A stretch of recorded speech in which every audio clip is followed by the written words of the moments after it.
Okay, let's go.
Because your kids come to you every 2 years, right, after not padlocking up their bike, going, oh, my bike's been stolen, Dad, or whatever it's going to be. I need a new bike, or I've grown taller, or I need more clothes, right? And the average pushy back in the day, like when I was growing up, they were $100 or $150, right? What's the starting level now for like an HMX 500?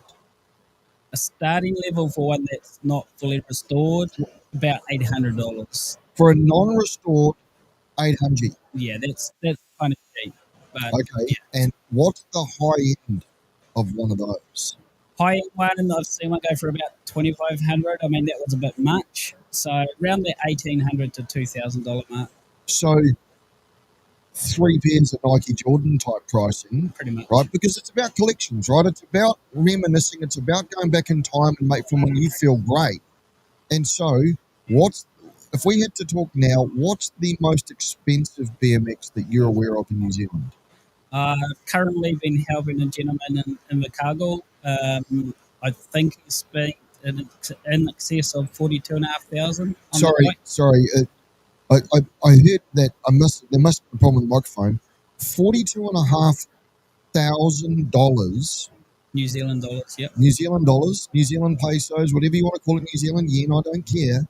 42,500 of them on a BMX. Yep. That is nuts. Does it pedal for you? No, it doesn't, but it's very rare. So I believe it's like 1 of 50 in the world. See, that's awesome. It's about collections, right? Because we talk about like the cars, like we have in America the Copa cars, the cars that were produced out of the factory that were drag race specials, or the Shelby cars. In this particular scene, there are the cool brands, the all right brands, and then there are the oh my goodness, where did you get the dollars to pay for that sort of a situation? And this is what's really, really needed. I love the fact that you're not on a screen, you're not playing PlayStation or Xbox, you're actually outside, you're doing it in your garage. They are art, It's such a cool thing. I love this thing. Can I ask a quick question to you, Pete? Like, is there? I mean, you talk about your $42,500 bike, right? Yeah. $42,000 bike. that It's you're not building Pete. It's for the your guys from Invercargill. Oh, That's yeah, the that's bottom right. of the Yeah, world, you're by the building way. that for your chap in Invercargill. Is there a holy grail bike? Is there a holy grail BMX that's like, my God, it's that bike? There are definitely holy grail bikes. Most of them Because are we in may have America. one in our garage. Possibly. Right. You never know. Are there barn finds? Are you finding pristine barn find BMXs? We're looking for them all the time. We had a gentleman yesterday at the show. He's 80 years old. He has a Survivor Supermax, sorry, and he rides it up to his mailbox because his driveway's too long, and every single thing on it's Survivor. So it's stuff like That's that we nuts. look for. Yeah, I love it. Just on my absolutely rarest hen's teeth, can't find another one, GZ500 KR or GDHO Falcon, Yep. but BMX style, right? And I'm just going down to get the mail. Yeah. How good. I love that sort of stuff. And it's about that culture, it's about the friendship. So you do a lot of stuff in the scene, right? And we love the display here. We're so grateful that you've come to the showcase to be able to display another lifestyle that we have here within the scene, right? Because, like I said, Toots, you always bang on about your push bike, right? Not really. Well, you I do to mean, me I, when I we love talk. it, and I have Pete to thank for it. Actually, thank you, Pete. I don't think I've actually thanked you properly for it. So, thank you, buddy. No Thank you, mate. worries. Like Thanks for finding and that's a training with sensational us. thing. What? So, like, it's really interesting that you do talk to me about your push bike all the time. I talk about my Harley, right? I have a Harley, right? That's my thing. Yeah. You talk about your BMX. I don't get like people have got to understand. It's some people are into the cars, some people are into their bikes, some people are into their shoes, some people are into their pushies, Yeah. and the whole thing is about us as a culture, us as an age group, supporting those. So I really I love what you're doing. I think it's great, and there are some absolute hot rodding features in some of these bikes. Yeah. So here's another weird question for you. If you do happen to go into your garage and you're looking for a push bike that Dad saved you and put up in the attic or something like that, is stock better or is custom better? The purists will say a Survivor, especially in the 80s bikes, is what you want to get for this generation. There's a lot of reissue bikes of old bikes. Yep. So for the reissue bikes, custom is what you want. So, And you make it your own. so you say reissue, that's unfair because bell bottom jeans have come back in. Yeah. Brown corduroy jackets are now fashionable again. So what goes around comes around. That's my whole point, right? You know that just finding the thing that you like and being an individual is what it's all about. I love it. Pretty much, yeah. There's no guidelines or anything. I mean, you can talk original, but what is original? I mean, I've restored a bike I had when I was 7. It's not original, but that's how I had it when I was 7. So Yep. that's, to me, is an original bike for me. This is so cool. We were talking before to one of the judges from the actual car show side, and he was talking about some of the hot rods that have been restored. These are cars that are 70s that are on their third and fourth lifetime, and they're now been put back to how they were originally launched, or even like Baby Zilla here, who has been rebuilt to look like she was in the day 25, 28 years ago. And it's all about reliving that youth. It is. You know, and being with your mates in a good clean time back in the day, before internet, before cell phones, before Facebook, to be able to go and have some fun. So I absolutely encourage this stuff. I think it's great. Hey, Pete, can I just say, just quickly, how can people get into BMXing? Like, give us give us some advice to people who might be listening.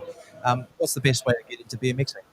Definitely, like if you've got a local BMX track around your neighbourhood, go to like have a go days, introduce the kids to it, see if they like it. There's a lot of skate parks around, so if racing's not your thing, freestyle, which is like my passion. that's another avenue. It's a public park, so it's free. Um, Yeah, it's not like we've all got loads of dollars lying around doing nothing, so free is good. yeah. Look at the state of these bikes. These ones here. These are up on the actual stage here. These are next level. Tell us about these, Pete. So that's basically if you're getting a catalog, HMX 500 catalog, that bike is like a catalog spec bike. That's how you would buy it straight out of the shop. Twin reflectors. Yeah, this one has been restored, but it's restored to catalog quality. That's nuts. And what's a bike like that worth these days, there, Pete? That one, you pay that $1,800 to $2,200. Look at the state of it. It's seriously like show car, but show BMX. Yeah. Do you try them everywhere? No. Do you let them go in the rain? No, I don't. I don't like the rain. Fair enough. And this is the one that I like. This one here. Yeah, so that's a reissue of a 1987 Skyway Street Beat, which we hydro dipped with the Louis Vuitton logos. We pretty much Louis Vuittoned everything. Has custom gyro cables.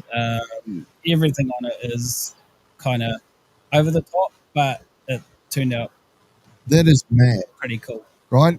This is the level of attention to detail, and it's unique to you guys. I love this stuff, and everybody can be different, right?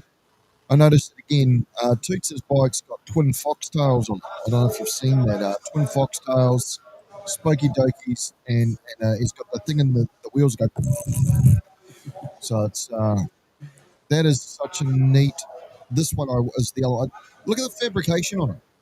Yeah, so that was a gentleman who contacted us yesterday. He saw it was here at the show and asked if he could put his bike in, and we said, yeah, of course. And it was in the era where GT bikes were trying to do new things with racing, and that's sort of they're pushing the boundary of what can be done.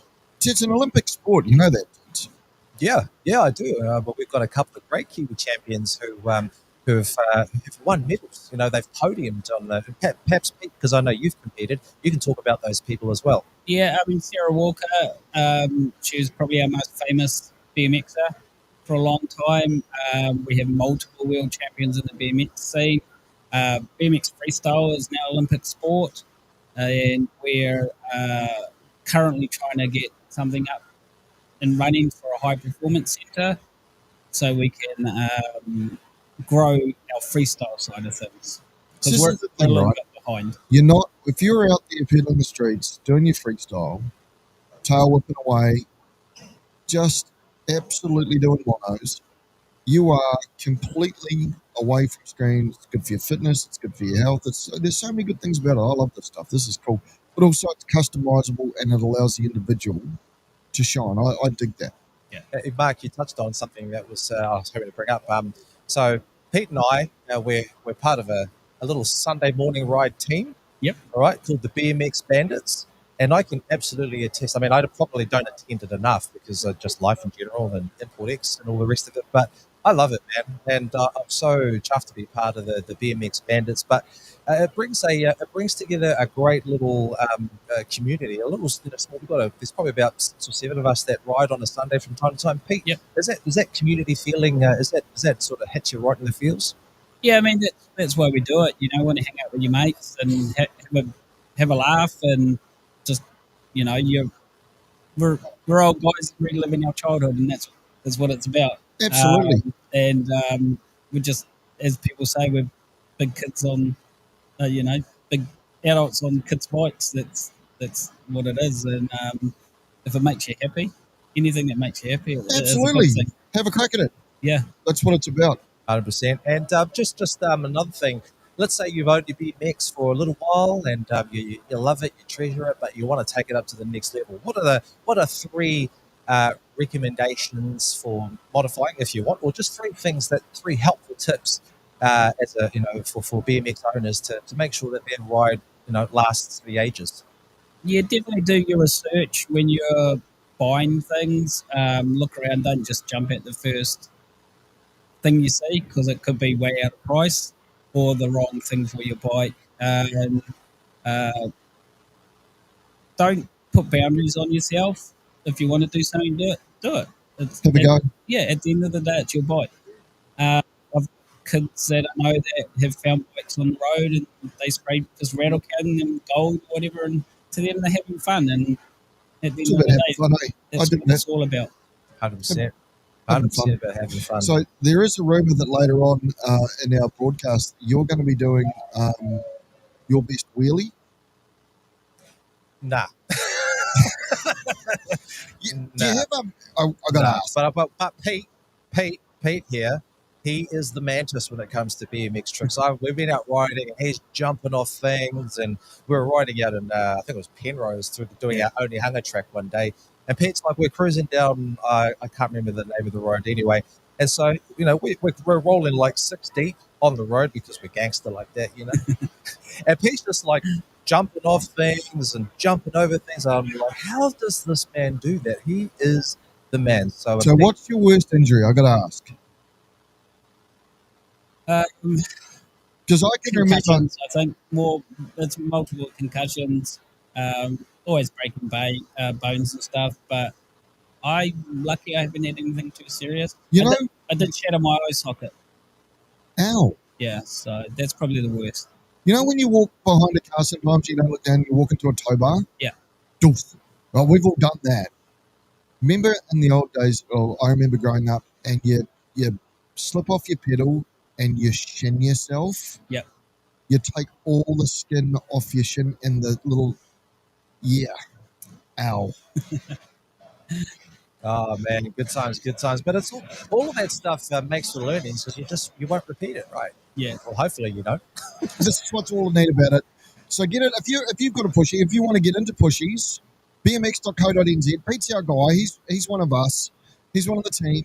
We like having him around. And again, it's about reliving your youth. Yes. Keeping fit, keeping a bit healthy, keeping the body moving, the hips going, all the rest. But it's also a great way to connect with your family. Definitely. And that is also a very, very cool thing. So Hey, bmx.co.nz. Yeah, I was just going to say bmx.co.nz is your website, right? But you also have a Facebook page or perhaps a social media handle that people can reach out to you for the custom stuff, yeah? Yeah, that's basically, I have a little side thing called Rag Garage, and that's basically where I do all my bike servicing, customizing, wheel building. It's kind of, if you want to get anything done, visit Rag Garage. Rag Garage. And I can help you out. That's awesome. I love it. Give it a go. bmx.co.nz. Have a laugh. Have a yarn. Go out for a push bike ride. In fact, you can hop off the phone now, or maybe you get a phone mount. Can you fit a phone mount to Toots' bike? Yeah, easy. And now we're talking. Join us next time. We'll be back soon. We've got a couple more guests coming up. We'll be back live. You're watching Import X here at Chrome Showcase here at the Auckland Showgrounds. Thanks very much for tuning in. Thanks very much for PG Pete. I love hanging out with these guys, and it makes my mate Toot smile. I like that.